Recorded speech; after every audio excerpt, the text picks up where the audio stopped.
It's amazing seeing the mix of different species and people and kinds of characters. We're in these incredible, fantastic worlds and planets. Because this franchise is so large and so huge and so tremendous, there are many stories that have yet to be told. Take 9, Mark. Set a course for Pagano. When you're working inside of the motion capture volume, you have cameras on the ceilings, on the sides, and on your face. And they're capturing every single bit of your biomechanics. We can literally run and chase each other and jump and take swings at each other. So it's the closest to playing in my backyard at 8 years old of any job I've ever had. Action. Please welcome Cameron Monaghan to the stage. I'm Cameron Monaghan. I play Cal Kestis in Star Wars Jedi Fallen Order. Cal was a young Jedi Padawan during Order 66 when all of his kind were murdered. He escaped and managed to hide out on the scrap planet of Bracca. He became a scrap worker and someone in hiding and someone kind of paranoid and fighting for his life. What's this? A Bracca scrap rat playing Jedi. Then also he's rough around the edges, and I think he kind of does like to fight too.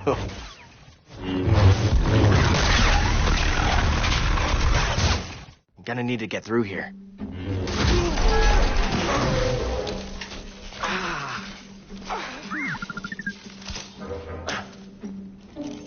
Healing stim. You're full of surprises.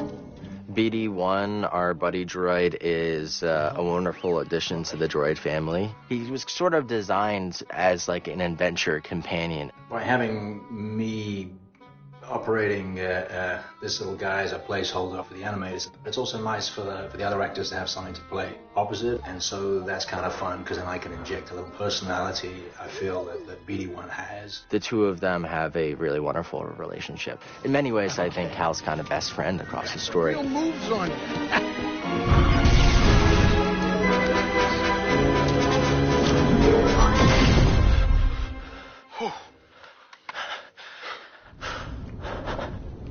Okay, shut that thing off and grab some seed.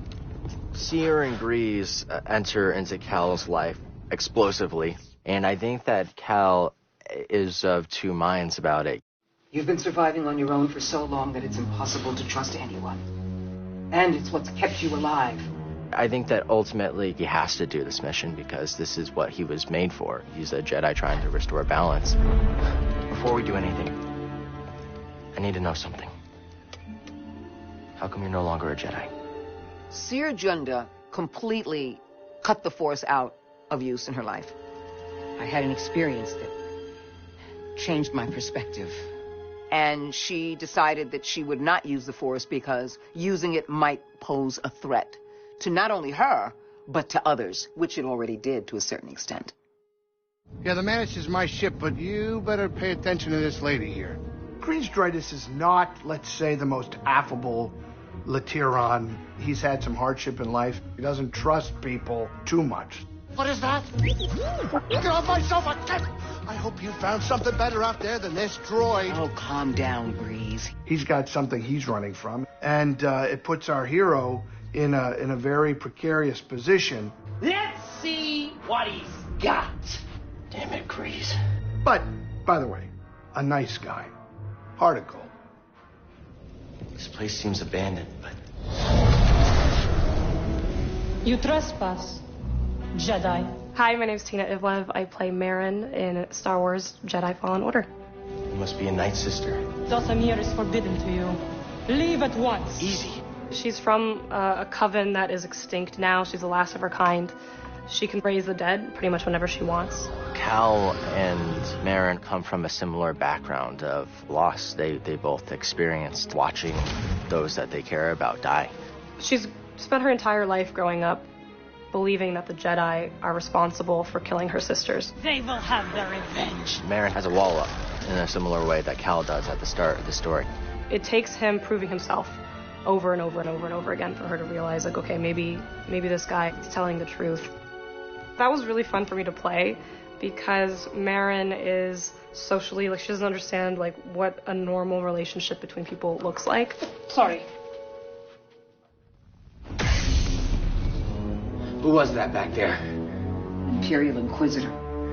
She's a Force user hunting Jedi survivors. My name is Elizabeth Grujon, and I play the second sister. She was training to be a Jedi, and her master ended up betraying her not only by leaving her behind, but then also by giving up her location to the Empire.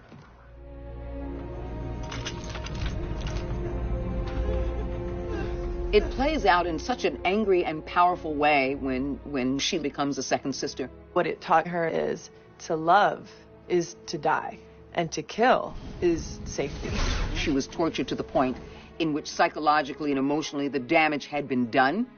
She's already lost everything, so she doesn't care about dying. There's a recklessness. It's like, I'll jump on the top of your ship and bring it down while I'm on it. Like, I don't care. I'm doing a dialect as the character, which just came to me very naturally. Who is your master? Padawan? Someone I killed, perhaps? She really enjoys hurting and wounding, so I wanted to hear that pleasure in her voice.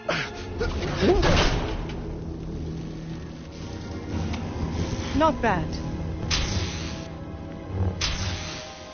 You're learning. And cut. Okay. Now, I've done a lot of character makeup stuff where I've sat in a makeup chair for 4 hours, 5 hours before I got to the set.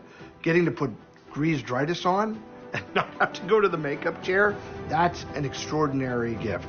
The cast and crew become such a family. We do warm-ups together before every rehearsal. We have breakfast and lunch together every day, so it feels like, hey, like, these are my people.